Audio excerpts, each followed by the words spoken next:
பிரியாவை கொலை பண்ண குற்றவாளிங்க சரண்டர் ஆயிட்டாங்கன்னு ஃபோன் பண்ணிருந்தாங்களே. நாங்களும் இப்பதான் வரோம், வாங்க போய் பாப்போம். எங்க அந்த படுபாவி? அவனை நான் கழுத்தை நெரிச்சு கொன்னுடுறேன் சார். அவங்க என்ன மனுஷ ஜென்மங்களா இல்ல அரக்கங்களா? எங்க சார் அவங்க? சார் பிரியாவை கொலை பண்ண அந்த கொலைகாரங்களை கைது பண்ணிட்டீங்களாமே, எங்க அந்த கொலைகாரனுங்க? என் தங்கச்சியை கொடூரமா கொலை பண்ணவனே வெட்டி போட்டுறேன். கூப்பிடுங்க சார் அவனை. இறக்கம் இல்லாம கொன்னு எரிச்சவனே விசாரிக்காமலே தூக்குல போடுங்க. எமோஷனல் ஆகாதீங்க, இது போலீஸ் ஸ்டேஷன், கொஞ்சம் அமைதியா இருங்க. கான்ஸ்டபிள் அவங்கள கொண்டு வாயா.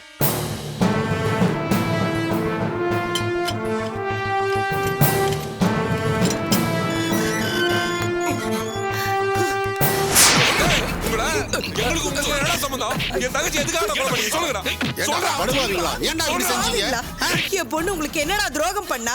அவ முகத்தை கூட பார்க்க விடாம பண்ணிட்டீங்களா பாவீங்களா? நீங்க நல்லா இருப்பீங்களா? கொஞ்சம் கூட ஈவு இறக்கம் இல்லாம ஒரு சின்ன பொண்ணை இப்படி போட்டு எரிச்சிருக்கீங்களே, பாவீங்களா? நீங்களே நல்லா இருக்க மாட்டீங்களா? என்ன பண்றீங்க? அக்யூஸ்ட் அடிக்க கூடாதுங்க.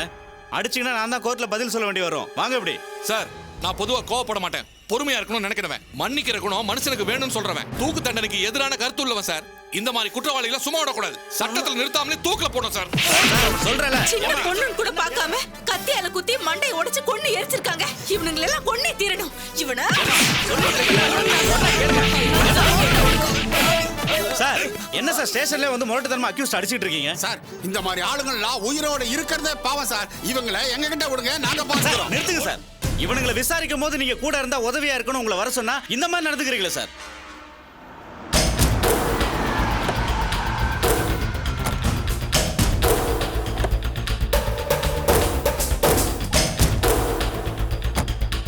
அதுக்காக இந்த மாதிரி கிரிமினல்ஸ் அப்படியே விட்டுற சொல்றீங்களா? எங்கப்பா பிரியாவை கொலை பண்ணவங்க எங்க? இவங்கதாம்மா, இந்த ராஸ்கலுங்க தான்.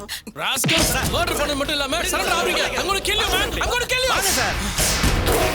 சார் ஆத்திரப்படாதீங்க, இப்பதான் அவங்கள எல்லாம் கண்ட்ரோல் பண்ண. கொஞ்சம் அமைதியா இருங்க. என்னால தாங்கிக்க முடியல சார். கிரிமினல்ஸ் இப்படி பண்ணிட்டானுங்களே. இவங்களுக்கு பணம் தான் முக்கியம்னா அதை அள்ளி கொடுத்துருப்பேன். அதை விட்டுட்டு அநியாயமா ஒரு பொண்ணை கொன்னுட்டானுங்களே இவனுங்களா. சார் படிச்சவங்க தானே நீங்க, கொஞ்சம் கண்ட்ரோலா இருங்க, இல்லனா எல்லாரையும் வெளிய அனுப்பிடுவேன். என் தங்கச்சி நீங்க தான் கொலை பண்ணீங்களா? ஏடா என் தங்கச்சி உங்களுக்கு என்ன பாவம் பண்ணா? ஏன் கொலை பண்ணீங்க? ஏமா பேசாம இருக்க போறியா இல்லையா? இங்க பாருங்க, பிரியாவை ஏன் கொன்னாங்க, எப்படி கொன்னாங்கன்னு அவங்க வாயாலே இப்ப உண்மையை சொல்ல போறாங்க. வாங்க இப்படி, வாங்க இப்படி. போயா போடா போ. ஓ மை காட், ஏதாவது சொல்ல போறானுங்களா? பிரியா மர்டர் ஆன விஷயமா நாங்களும் பல டீமுகளை பிரிச்சு பல ஆங்கில விசாரணை நடத்திட்டு இருந்தோம். அப்பதான் இவனுங்க சேலம் கோர்ட்ல போய் தானா சரண்டர் ஆயிருக்கானுங்க. அவங்க எனக்கு இன்ஃபார்ம் பண்ணதுக்கு அப்புறம் தான் உங்களுக்கு சொல்லிட்டு இங்க கூட்டிட்டு வந்தோம். டேய் உன் பேர் என்னடா? கணேசன் சார். உன் பேர் என்னடா? சேகர் சார். பிரியாவுக்கு உங்களுக்கு என்னடா சம்பந்தம்? எங்களுக்கு அவங்களுக்கு எந்த சம்பந்தமும் இல்லை சார். இதுக்கு முன்னாடி நாங்க அவங்கள பார்த்ததே இல்லை சார். அப்புறம் எதுக்காகடா கொலை பண்ணீங்க?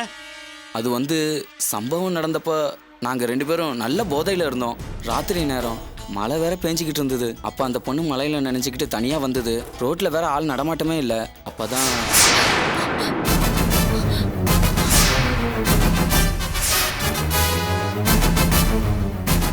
சொல்றா, அப்புறம் என்ன நடந்தது? தனியாக வந்து அந்த பொண்ணை பார்த்து சபலப்பட்டு அது வாயை பொத்தி தூக்கிட்டு போயிட்டோம் சார். அப்போ அந்த பொண்ணு எங்ககிட்ட இருந்து தப்பிச்சு ஓட பார்த்து சார். அடைய முடியலங்கிற வெறியில கத்தியால குத்திட்டேன் சார். அப்போ அந்த பொண்ணு தப்பிக்க பார்த்துச்சு. கம்பி எடுத்து அடித்தோம், அங்கேயே செத்து போச்சு.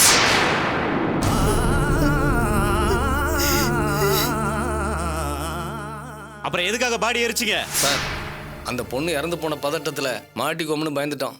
பாடியே இல்லாமல் பண்ணிட்டா தப்பிச்சுக்கலாம்னு ஒரு ஆட்டோவில் எடுத்துகிட்டு போய் ஹைவேஸில் போட்டு கொளுத்திட்டேன் சார். எதுக்காகடா சேலம் கோர்ட்ல சரண்டர் ஆனீங்க? பாடிக்கு நெருப்பு வச்சுட்டு அது எரிஞ்சு சாம்பலாயிடும் நினச்சிக்கிட்டு தான் வந்தோம். ஆனால் அது சரியா எரியலங்கிறது போலீஸ் கண்டுபிடிச்சதுக்கு அப்புறம் தான் தெரிஞ்சுது. விசாரணை சூடு பிடிக்க ஆரம்பித்ததும் எங்கே மாட்டிக்குவோமான்னு நினச்சி போலீஸ் அடிக்கு பயந்து தான் சார் நாங்கள் சேலம் கோர்ட்டில் போய் சரண்டர் ஆகிட்டோம் சார். அட பாவீங்களா பாவீங்களா, நீங்களா அக்கா தங்கச்சியோட பிறக்கலையா? உங்களை பெத்தவளும் ஒரு தாய் தானே.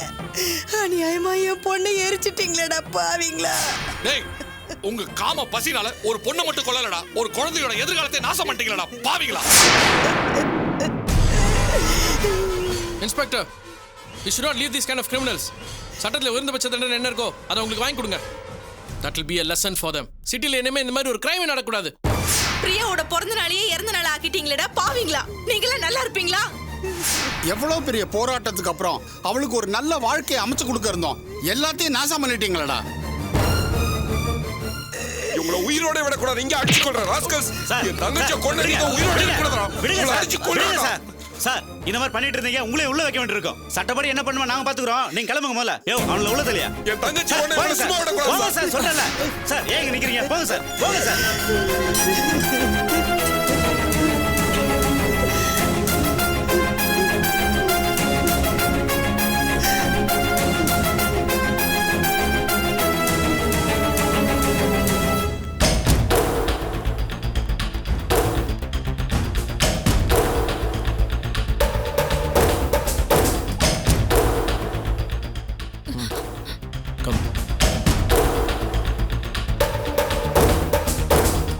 ராணி, ஆபீஸ் விஷயமா உன்னையும் வினத்தையும் சிதம்பரம் அனுப்புனது உன்னுடைய வாழ்க்கையில இவ்வளவு பெரிய பிரச்சனை உண்டு பண்ணுன்னு நான் நினைக்கவே இல்லம்மா. I am very sorry. Sir என்ன சார் நீங்க போய் என்கிட்ட சாரி கேட்டுக்கிட்ட? நான் வேணா உன் ஹஸ்பண்ட் கிட்டயோ மாமனார் மாமியார் கிட்டயோ வந்து பேசட்டுமா? இல்ல வேண்டாம் சார். ஏற்கனவே பிரச்சனை டைவர்ஸ் நோட்டீஸ் வரைக்கும் போயிருக்கு. அத விஷயமா எங்க அண்ணன் சில ஸ்டெப்ஸ் எடுத்துட்டு இருக்காரு. இந்த சூழ்நிலையில நீங்க போய் பேசி பிரச்சனை வேற மாதிரி ஆயிட்டாலும் இல்ல அவங்க உங்களை அவமானப்படுத்தி பேசிட்டாலும் என்னால அதை தாங்கிக்க முடியாது சார். என்னம்மா இது? இந்த மாதிரி சூழ்நிலையில என்னால உனக்கு உதவி பண்ண முடியாம போயிடுச்சம்மா. சார், வாப்பா. புதுசா கல்யாணமான நம்ம ஸ்டாஃப் நித்யா மேடம் அவங்க ஹஸ்பண்ட் அறிமுகப்படுத்துறதுக்காக கூட்டிட்டு வந்திருக்காங்க. நீங்களும் ராணி மேடமும் வந்து விஷ் பண்ணணும்னு எல்லாரும் எதிர்பார்க்கறாங்க. அடடே, ஏற்கனவே சொல்லியிருந்தாங்க. Come on, let's go. வாங்க சார். வாமா. இந்தாங்க sir. Please sit down. Congratulations. இவர்தான் என் ஹஸ்பண்ட். இனிய sir. திருமண Glad to வாழ்த்துக்கள். meet நம்ம ஆபீஸ் சார்பா ஒரு சின்ன பரிசு please. Thank you sir. Wish you a very happy married life. இவங்க மேனேஜர். உங்க சார்பா உங்களை வாழ்த்தி பேசுங்க சார். எஸ், பேசிடலாமே. உட்காருங்க. இந்த புதுமண தம்பதிகள் நீண்ட ஆயுளுடனும் நல்ல ஆரோக்கியமுடனும் வாழ்க்கையில எல்லா வளங்களையும் பெற்று நீண்ட நாள் வாழ உங்க சார்பாகவும் என் சார்பாகவும் கடவுளை வேண்டிக்கிறார். மேடம், நீங்களும் ஒரு 2 வார்த்தை பேசுங்க மேடம். நானா?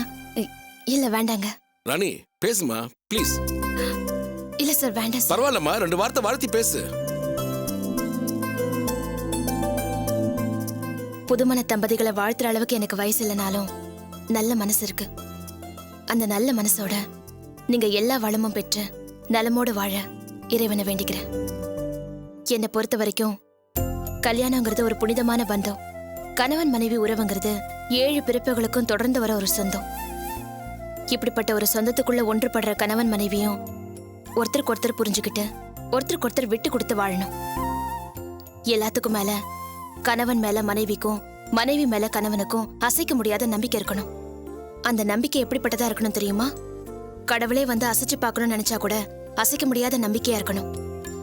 நீங்க 2 பேரும் சரிபாதியா அர்த்தநாரீஸ்வரரா வாழணும். ஊருக்கு தான் உபதேசமா, உனக்கு இல்லையா?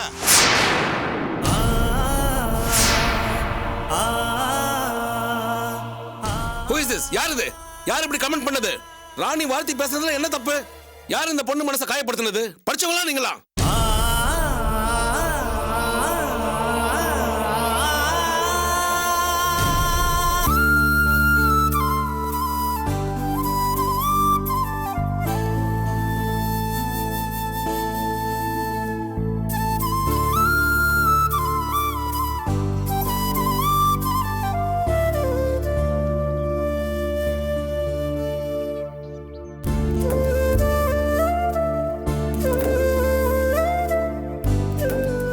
ஹலோ சார், அர்ச்சனாக்கா எம்டி செல்வம் நீங்க தானே?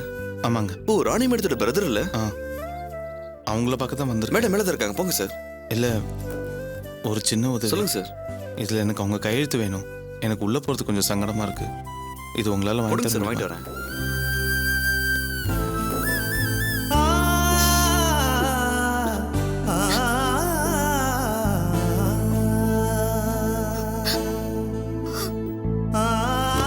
Excuse me madam, May I come in? வாங்க. மேடம், உங்க பிரதர் மிஸ்டர் செல்வம் கீழே வெயிட் பண்றாரு. இதுல ஒரு சைன் வாங்கிட்டு வர சொன்னாரு. அண்ணா வந்திருக்காரு. மேடம் கொடுங்க. நீங்க போங்க. Okay madam.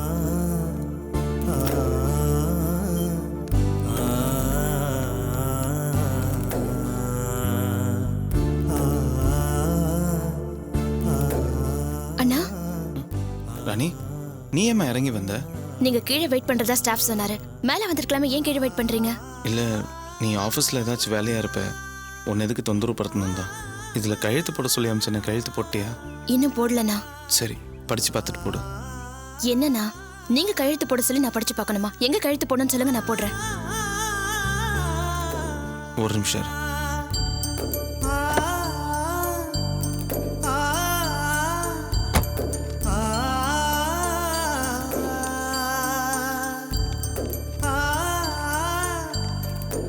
இந்த இடத்துல போடு. சரிங்கண்ணா.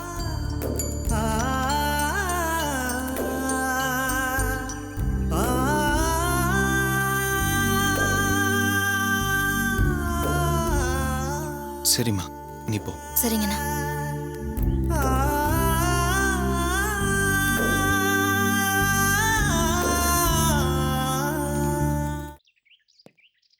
Hello sir. Come Sridhar, sit down. Thank you sir. என்ன சார் எங்கே வர சொல்லியிருக்கீங்க? Sridhar, ya, this is for you. Sir என்ன சார் சர்ப்ரைஸ்லாம் தரீங்க? Thank you sir. இம்போர்ட்டட் ஸ்காட்ச் உங்களுக்கு பிடிக்கும்ல, விரும்பி சாப்பிடுங்க. Thank you sir. வழக்கமாக இங்கே திங்ஸ் நம்ம தான் ஃபாரின் காமிச்சிட்டு இருக்கோம். பட் ஃபாரின்லேருந்து நம்மளுக்கு பிடிச்ச விஷயம் இது ட்ரிங்க் தானே, சாப்பிடுங்க. அண்ட் வெறும் ட்ரிங்க் மட்டும் தான் நினச்சிடாதீங்க, உங்களுக்காக இன்னொரு கிஃப்ட்டு காத்துக்கிட்டு இருக்கு. யா, உங்களுக்கு சேர வேண்டிய பணம். சார் என்ன சார் வழக்கத்தோட வெயிட் அதிகமாக இருக்கு? எஸ் ஸ்ரீதர், நீங்கள் பண்ண காரியமும் அந்த மாதிரி ஒரு வெயிட்டான காரியம்தான். நம்மளோட ரகசியத்தை காப்பாற்றுன்றதுக்காக காவியோட தங்கச்சின்னு கூட பார்க்காம பிரியாவை கொல்ல துணிஞ்சிங்க பார்த்தீங்களா? அந்த கட்ஸை நான் பாராட்டுறேன். அதுக்கு தான் இந்த பணம். பிரியா வெளியே விட்டுருந்தா நம்ம நிலைமை என்ன இருக்கும் சார்? அதனால தான் சார் அப்படி ஒரு முடிவு பண்ணேன். Very good. பட் அதுக்கு மட்டும் இல்லை, பிரியா கொலை வழக்கில் நம்மளை போலீஸ் தோண்டி துருவி விசாரிக்காமல் இருக்கிறதுக்கு 2 பேர் சரண்டர் பண்ண வச்சு கேஸை க்ளோஸ் பண்ணதுக்கும் தான் இந்த பணம். அதுக்கு தான் இந்த எக்ஸ்ட்ரா போனஸ். அவங்களுக்கு கொடுக்க வேண்டிய பணத்தை செட்டில் பண்ணுங்க, பார்த்துக்கோங்க. கண்டிப்பாக சார். அண்ட் ஸ்ரீதர், அந்த 2 பேர் எங்கேருந்து பிடிச்சிங்க? பார்க்கறதுக்கு ஆப்ட் கிரிமினல்ஸ் மாதிரியே இருக்காங்க. சார் இங்கே கூலிக்கு கொலை பண்ணுறதுக்கும் பண்ணாத கொலைக்கு சரணடைகிறதுக்கும் ஒரு பெரிய கும்பலே இருக்கு. அவங்க மோட்டிவ் ஒன்லி மணி தான் சார். ஆனால் பேசினபடி பணத்தை அவங்க குடும்பத்துக்கு தரலனா ஜெயிலில் இருந்துக்கிட்டே அவனுங்க நம்மளை காலி பண்ணிடுவானுங்க. Very bad boy sir. Not bad. கைவசம் நிறைய ஆட்கள் வச்சுருக்கீங்க. அண்ட் பிரியா கேஸில் சரண்டர் ஆனவங்க கச்சிதமாக ஒரு கதையை சொல்லி கேஸில் ரொம்ப ஆப்டாக ஃபிட் ஆகிட்டாங்க. இனிமே பிரியா கேஸ் விஷயத்தில் நமக்கு எந்த பிரச்சனையுமே இருக்காது. நீங்கள் கூட பிரியா விஷயத்தில் ரொம்ப நல்லா நடிச்சு எல்லாரையும் நம்ப வச்சிங்க சார். ரொம்ப பிரமாதம். They are sentimental fools. ஏதாவது ஒரு விஷயத்த ரொம்ப எமோஷனலாக சொல்லிட்டா போதும், அதே உண்மை நம்பிடுவாங்க. இனிமே யாராலையும் பிரியா விஷயத்தில் நம்மளுக்கு எந்த பிரச்சனையுமே கிடையாது. ஆமாம் சார், நிச்சயமாக எந்த பிரச்சனையும் வராது. எனக்கு கூட ஆரம்பத்தில் கொஞ்சம் பயமாக தான் சார் இருந்தது. எஸ், அன்னைக்கு அந்த கருணகுமார் கூட பெருசாக ரிவெஞ்ச் பண்ண போகிறான்னு சொன்னதும் I was really shock and very upset. But 2 பேரை நீங்கள் பொய்யா கொண்டு வந்து சரண்டர் பண்ண வச்சதும் அவனும் அடங்கிட்டான். இனிமே இந்த கேஸில் யாராலையும் நமக்கு பிரச்சனையாக இருக்க போகிறதில்ல. நம்ம வேலையை நம்ம தொடர்ந்து கண்டினியூ பண்ணுவோம். Okay? Okay sir. Thank you sir. நான் வரேன் சார்.